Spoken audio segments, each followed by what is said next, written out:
Dear Papa Dudut, sa lahat po ng mga nakatutok ngayon, huwag pong kalimutan mag-like, mag-share at mag-subscribe. Maraming salamat po sa inyong lahat.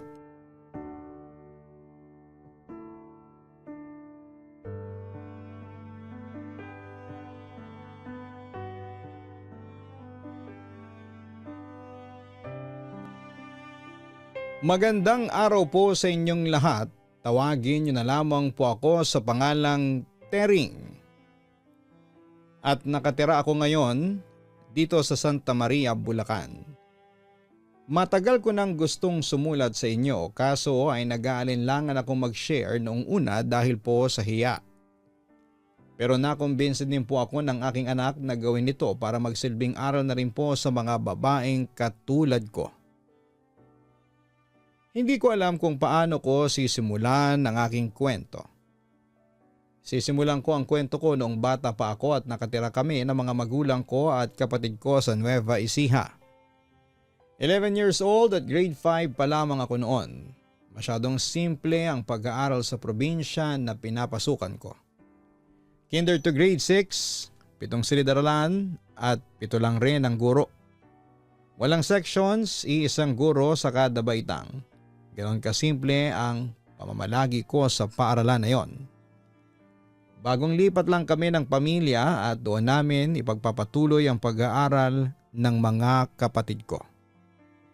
May kaklase akong may kapansanan, hindi siya makapaglakad. Kaya may bumubuhat sa kanya palagi papunta sa paaralan. Nawiwirduhan ako sa kinikilos ng lalaking bumubuhat sa kanya. Sa tuwing papasok kasi ako sa silid namin ay palagi niya akong tinitignan at nakapagtataka kung bakit ganon siyang tumingin sa akin. Hindi ko naman siya kilala, Papa Dudut. Gayon pa man ay wala akong makitang dahilan sa panggaganon niya kaya pinagsawalang bahala ko na lamang. Recess na namin, nasa kantin ako noon para bumili ng pagkain. Nang bigla akong mapaigtad sa lalaking bumundol sa likuran ko.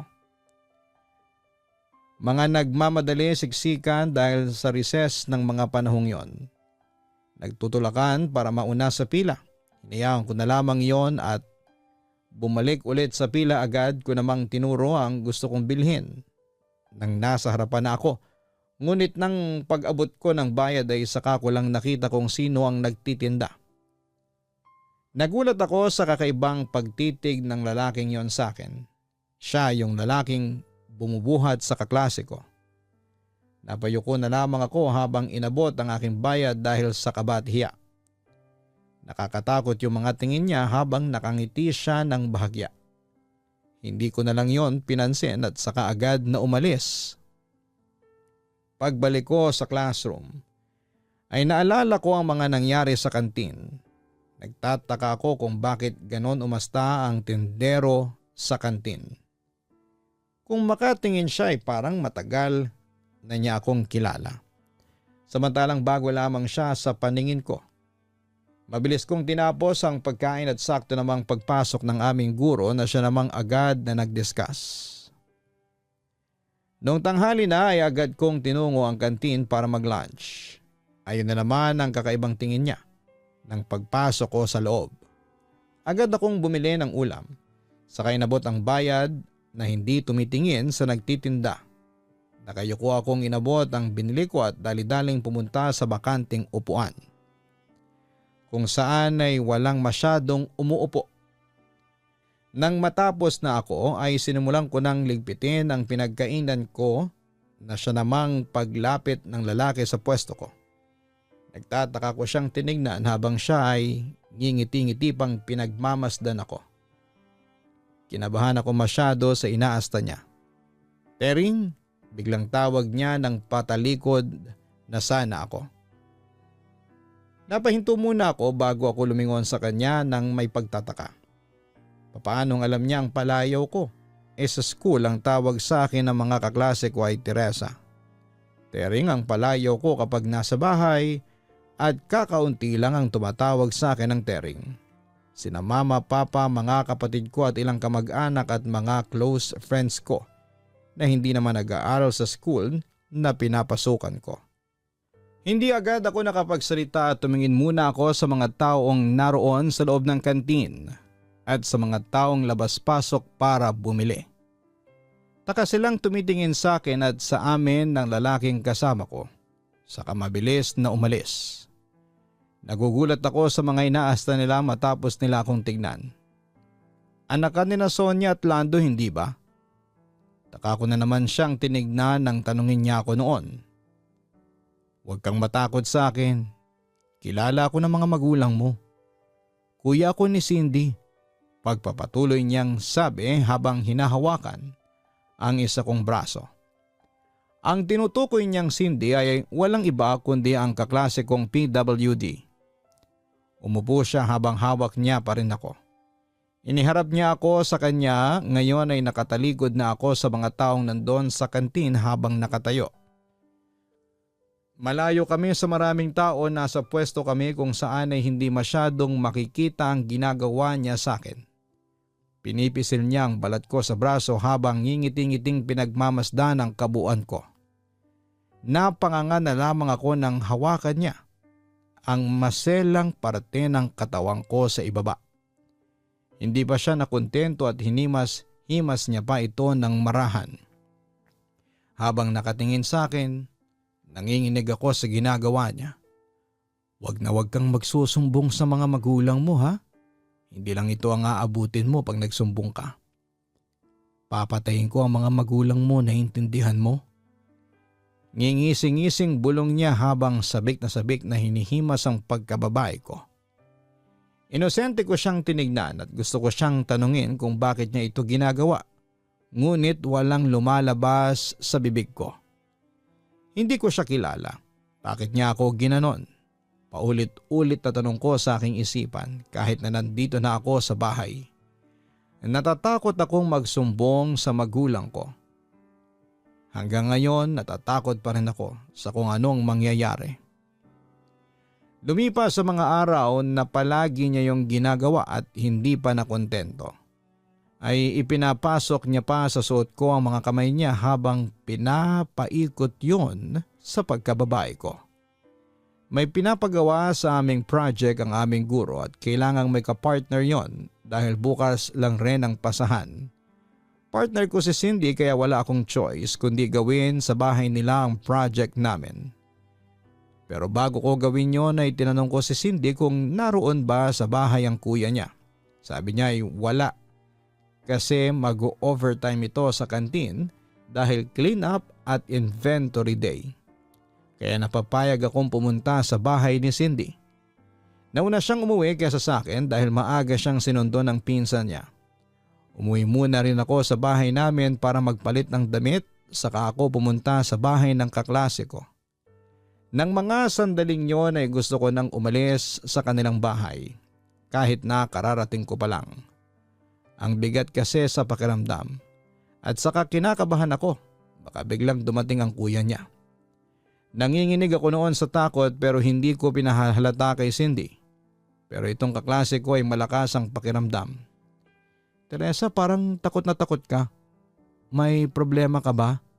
Usisa niya sa akin. Sigurado ka ba talagang hindi uuwi ang kuya mo dito? Tanong ko. Namit mo na siya, hindi ba? Usisa pa ni Cindy. Oo, sa kantin. Nagpakilala siya sa akin na kapatid mo raw siya. Sagot ko. Ganon ba? Hindi kasi ako nakakapunta sa kantin dahil sa kalagayan ko. Kaya hindi ko nakikita si kuya na nagtatrabaho doon. Aniya. Nagsimula na kaming gumawa ng project ni Cindy. Pero wala pa sigurong 30 minutes ay biglang dumating ang kuya ng kaklase ko. Siyempre nagulat ako at binato naman ako ng kakaibang tingin ng kuya ni Cindy nang pagkapasok niya sa bahay nila. Ang mama ni na Cindy ay OFW kaya hindi nila ito kasama ngayon at ang papa nila naman ay namamasada ng tricycle. Yung pinsan naman niyang nagsundo sa akin pauwi sa bahay ay hindi naman doon nakatira kundi sa kabilang bahay. Buti at napadalaw ka, Tering. Kumusta ang pag-aaral? Tanong niya habang ngingising-ngising nagsasali ng tubig sa baso. Saka muling tumingin sa akin ng malalim. Hindi ko siya sinagot at nagpretend na lamang akong walang naririnig at nagpatuloy na lamang ako sa aking ginagawa. Tering? Nagtatakang tanong ni Cindy. Agad ko namang sinagot ang kaklase ko about sa palayaw ko. May project kasi kami ngayon. Partner kami. Kailangan naming matapos dahil bukas din ang pasahan. Mahabang paliwanag ni Cindy nang hindi ako tinitingnan. Tara, gumawa na ulit tayo para matapos natin agad. Aya sa akin ni Cindy na abalang nilabas ang kailangan sa paggawa ng project. Nilingon ko ang kuya niya na nakatingin pa rin sa akin. Nilapag niya ang baso saka naglakad patungo sa pwesto namin at umupo sa may tabi ko. Magkaharap kami ni Cindy ng upuan, nasa sala kami ngayon. Hindi ako mapakali sa presensya ng kuya niya kahit na nakatagilid ako. Itinong ko na lamang ang atensyon ko sa paggawa ng project. Ngunit nabigla ako nang may mapansin akong gumagapang sa may bandang balakang ko papunta sa hita. Alam kong gagawin niya na naman yung palagi niyang ginagawa sa akin at ngayon ay kaharap namin ang kapatid niya at wala siyang pakialam. Tiningnan ko si Cindy at abala siya sa ginagawa niya habang nakatungo ang ulo. Hindi niya talaga kami mapapansin. Kinabahan ako ng matindi at buti na lamang at patapos na kami sa paggawa ng project nang biglang tumunog ang cellphone ni Cindy. Hindi niya kami tinapunan ng tingin kahit ang kuya niya ay may kamanyakang ginagawa sa akin ng mga sandaling yon. Kayo po pala, tito. Opo, nandito po. Hindi po ba siya sa inyo nagpaalam? Opo. Opo, matatapos na rin po kami kaagad. Sige po. Sabi niya sa kausap niya sa cellphone. Alam kong si Papa yon. Susunduin ka daw ng papa mo. Wika ni Cindy sa akin pagkatapos niyang ibaba ang cellphone. Hindi ka daw kasi nagpaalam sa inyo, sabi niya sa akin. Buti na lang at tinanggal na ng kuya niya ang kamay sa pagkababae ko nang linguning kami ni Cindy. Nakahinga ko ng maluwag nang malaman kong paparating na si Papa. Sandali akong nakahinga ng maluwag. Buti naman at paparating na si Papa para sunduin ako. Gabi na kasi ngayon, ginabi kami gumawa ng project. Hindi ako nakapagpaalam sa bahay dahil akala ko ay hindi ako gagabihin. Tapos na kaming gumawa ng project at niligpit na ni Cindy ang mga gamit at ang kuya niya naman ay binuksan na ang TV para manood na animoy walang ginawang kamanyakan sa akin kanina. Ngingiti-ngiti pa siyang sumusulyap sa akin tapos ay tinuon na niya ang tingin niya sa TV. Mamayang kaunti ay bumaling siya sa akin. Tropa ko yung pinsan mong si Edwin. Sa kanya ko nalaman na tering pala ang palayaw mo. Bigla niyang sabi sa akin. Nakatingin lamang ako sa kanya noon at hindi kumibo. Nang mga sandaling yon ay inakyat na niya si Cindy sa kwarto dahil magpapahinga na ito habang ako ay naghihintay noon sa pagdating ni Papa.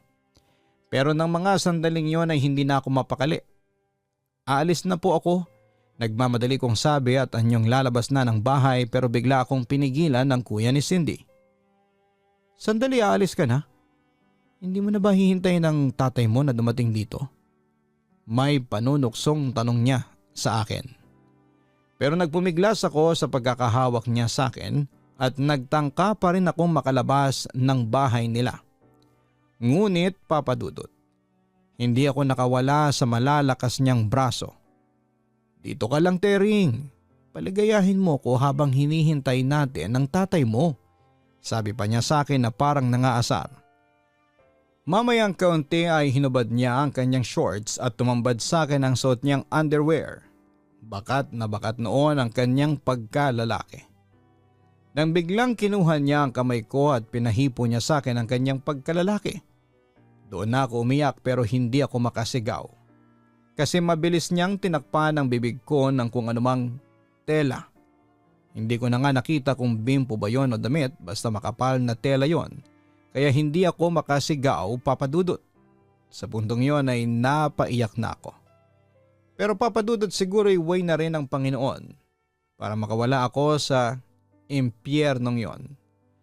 Bigla akong nagkaroon ng pagkakataong makawala. Buong puwersa akong kumawala at tinulak ko siya palayo sa akin. Pagkatapos ay tumakbo ako papunta sa pintuan at mabilis na lumabas. Buti na lamang at hindi na ako hinabol ng lalaking yon. Pero Papa Dudut, grabe ang trauma ko ng mga sandaling yon. Iyak ako ng iyak habang pauwi sa bahay. Buti na lamang at nakasalubong ko si Papa sa daan at agad ko siyang niyakap.